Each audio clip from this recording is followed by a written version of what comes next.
the mentality. The Germans just have this mentality over the English. So I'm going to go for the Germans. Who's that twat talking? Of course England are going to beat Germany. That was obvious. So much better than them. It's coming home. Welcome back to another video. England have beaten Germany 2-0 and the whole country is on cloud 9 right now.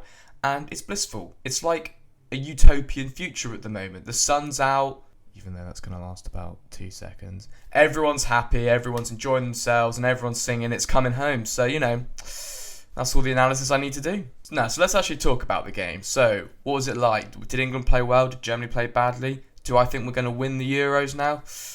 Let's see. So, first of all, we went with the 3 at the back, 2 right wing backs. What?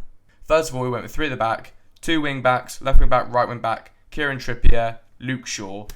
And we matched up with them. We matched up with the German system. We switched from the 4 to the 5, like I said in the preview video, and it paid off. We didn't play particularly well in terms of advancing the ball, I thought, in the first half, and at parts in the second half as well.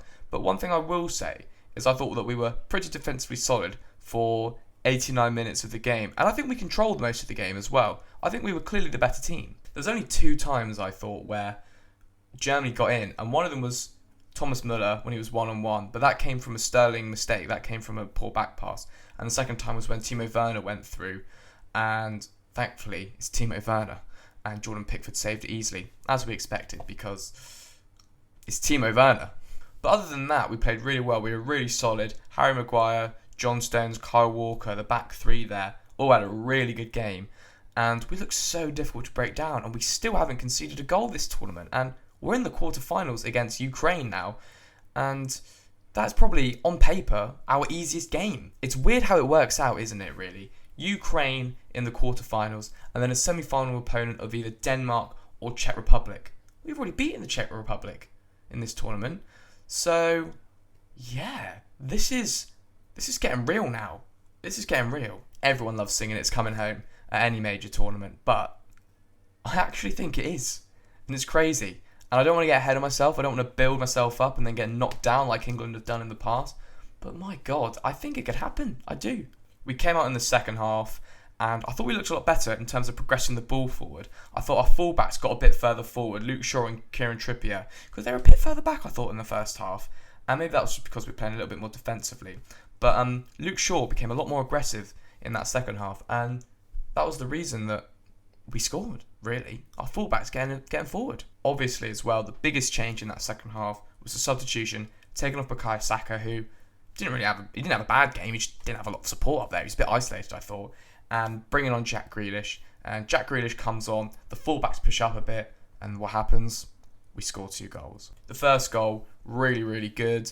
Lovely play from Sterling to get the ball into Harry Kane. See, when you play direct into Harry Kane's feet, when he finds that little pocket of space, good things happen. But we haven't seen enough of that this tournament, and I hope that's a sign of things to come. Harry Kane knocks it into Jack Grealish. Lovely ball, just forward to Luke Shaw, who's thankfully, finally advanced up the pitch. Plays a lovely ball across. Raheem Sterling's there to tap it in. 1-0 England, and we're flying. The second goal came from Luke Shaw winning the ball back high up the pitch in Germany's half. He gets the ball, progresses forward nicely.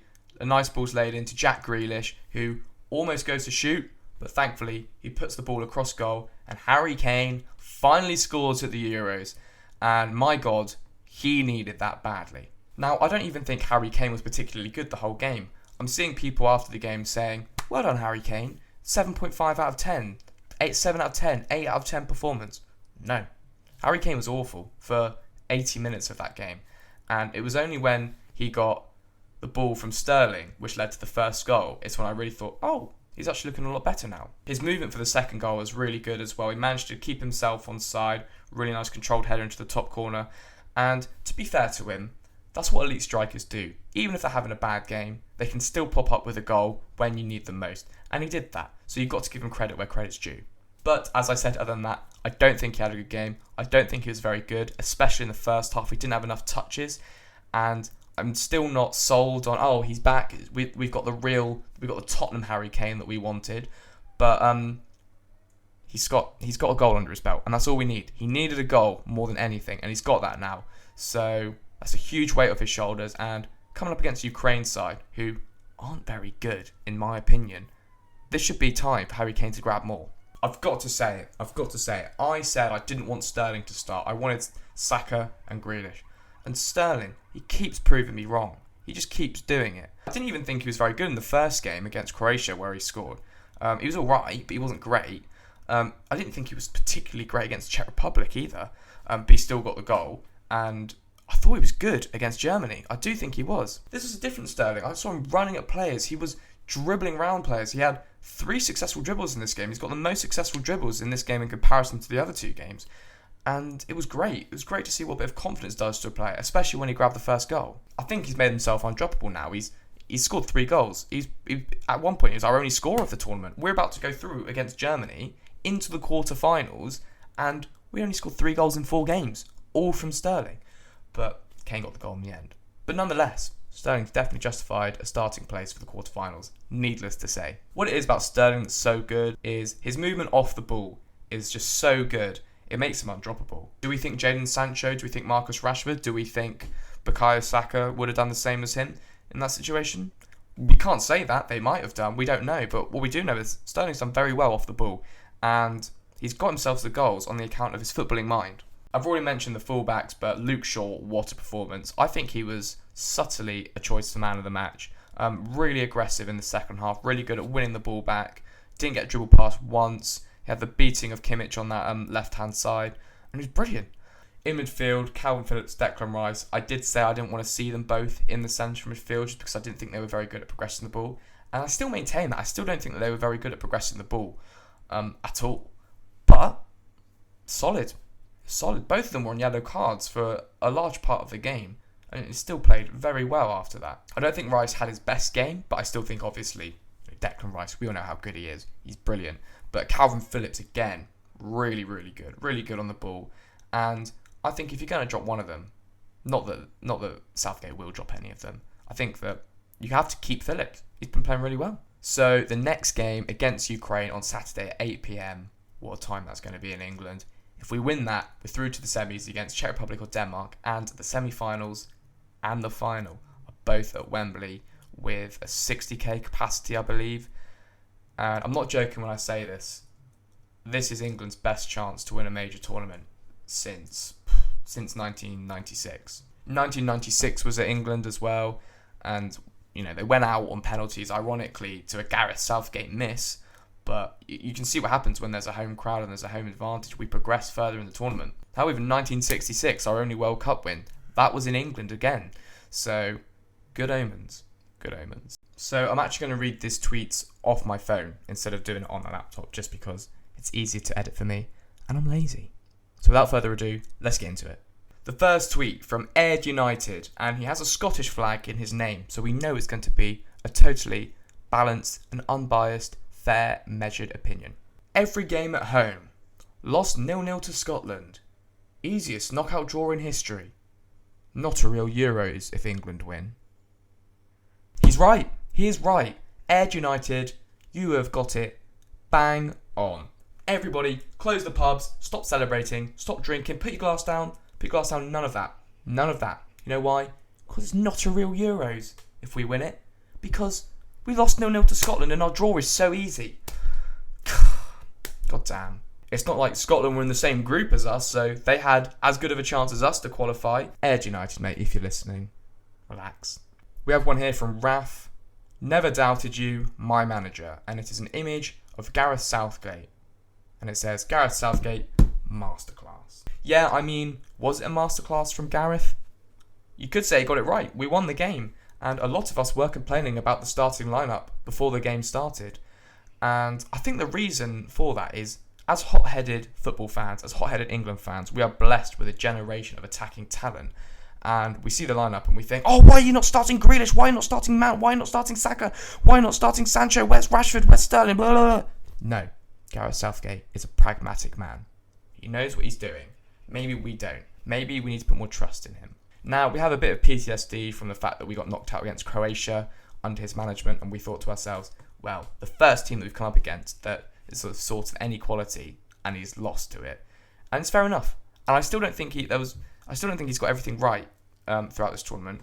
But what you can say is he set up the team yesterday in a more pragmatic defensive way to nullify Germany's attack and maybe hit them on the counter with the pace that we've got and the movement that we've got with Sterling and Saka, and it kind of worked. Now, what I will say is I don't think that we would have won in normal time without Grealish, and it still baffles me as to why Grealish doesn't start as often as like Sterling does.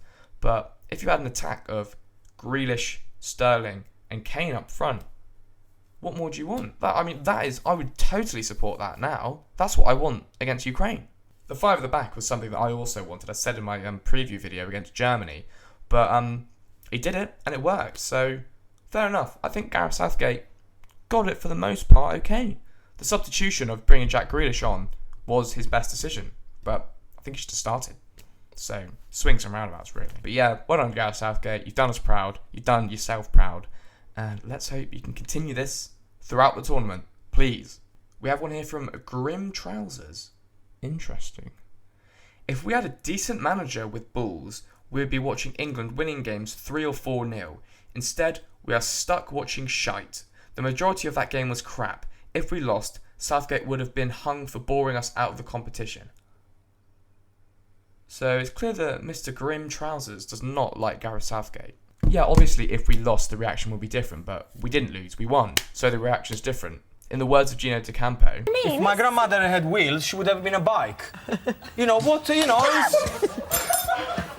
Yeah, you shouldn't expect teams to win every game 3 or 4-0. France, with the best team in the tournament in my opinion, just lost to Switzerland. So having the team doesn't always guarantee you the success. And Gareth Southgate did very well yesterday, and you have to give him credit for that. Harry Maguire versus Germany. 6 aerial duels won, team high. 1 blocked shot, 1 successful dribble, 75% long ball accuracy, 100% tackle success, 0 times dribble pass. Yep, there you go. The stats back it up. Harry Maguire was immense yesterday. We have one here from Jose AFC. Where are the Harry Kane haters now? Look, scoring a goal doesn't mean he played well. He didn't play well, I don't think. But it's good that he's got his goal. Well done. Well done, Kane. You scored the goal that we wanted. Thank you. We have one here from Peyton. Let's go. Never doubting Southgate again. Take my hat off to you. The plan obviously worked. About time we show Sterling some respect again. Worked his socks off in attack and defence. Whole team played class. It's coming home. Yeah, it is time we would put some more respect on Sterling's name, me included. I've vastly disrespected him, saying that I would prefer Grealish and Saka to start ahead of him, but he's proven me wrong. His movement's just too good, and he's obviously going to start against Ukraine, and I welcome that. I look forward to it, and hopefully we win. The whole team was, for the most part, okay. I wouldn't say class, but I would say the team was solid, it was resistant, and it set up really nicely for tournament football. Jack Grealish, the game changer. During the quarterfinals, he should not be benched. I totally agree. I'd love to see a front three of Grealish, Kane, and Sterling. That would be brilliant, I think. You could even go back to what you had against Czech Republic and put Saka in there alongside Sterling, Grealish, and Kane. And I thought in the first half against Czech Republic, we looked our best going forward. So I would like to see Grealish start next game, yeah. Do I think he will? Probably not, knowing Southgate. He's just got this weird thing with him, but he did well coming off the bench. So I just want to see him playing, basically. He's our game changer. So that's it for the tweets. I hope you've enjoyed it. Let me know what you think of the game. Do you think England are going to win it? Do you think it's coming home? Let me know in the comments below. Subscribe if you haven't. And yeah, I'll see you for another video soon.